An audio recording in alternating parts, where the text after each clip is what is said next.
Selena Marie Gomez yavukiye mu mujyi wa Grand Prairie muri Texas ku itariki 22 Nyakanga mu mwaka w'1992. Yavukiye mu muryango wa Amanda Dawn Cormet wahoze ari umukinnyi wa filime n'umugabo we w'umunya-Mexican Ricardo Joel. Ubwo yari afite imyaka 5 gusa ababyeyi be baratandukanye. Nyuma y'uko ababyeyi batandukanye, Selena n'umuvandimwe w'imyaka 21 bahanganye n'ubukene bukabije. Ibyo umubyeyi we Amanda yakoze byamugiriye uruhare rukomeye mu guhitamo umwuga wo gukina filime, ndetse Selena yatangiye kwitabira ibiganiro by'abakina filime. Selena yamenyekanye bwa mbere mu mwaka wa 2002 mu gice cya Barney and Friends, aho yakinnye mu kiganiro cya Gianna.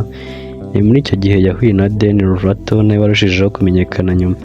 Nyuma yo kuva muri Barney and Friends mu 2004, yagiye agaragara muri filime nka Walker, Texas Ranger, Trio by Fire na Spike Lee's 3D Game Over. Mu mwaka wa 2006 yakinnye muri The Street Life of Zack and Cody kuri Disney, ndetse mu mwaka wa 2007 yaje guhura na Alex Russo muri Wizard of Waverly Place. Yaje kumenyekanisha Selena maze ahita yerekeza muri Hollywood. Iyi filime yabaye ikirenga hamwe n'indirimbo yayo Everything is Not What It Seems ikamugeza ku intsinzi.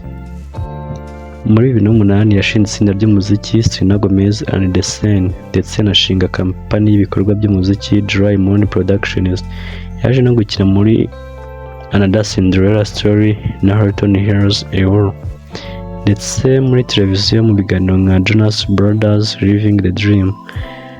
Mu mwaka wa 2009 yakinnye muri Sony with a Chance, ndetse yatangira gukora indirimbo mu biganiro na filime by'umwihariko Wizard of Waverly Place The Movie. Muri uwo mwaka yatanze amajwi y'umwihariko muri iyi filime Arthur and Revenge of Martha's Ward, ndetse itsinda rye ryashyize hanze album y'indirimbo ye Kiss and Tell. Mu mwaka wa 2010 yagaragaye muri filime nka Ramon and Bezos, ndetse yagarutse muri The War of the Two Worlds muri 2011. Yakinnye muri Mountain Cairo, ikaba yaragize umusaruro mwiza, yinjiza amadolari menshi. Yatangije kandi ikirango cy'imyenda gishingiye ku bidukikije cyitwa Dream Out Loud.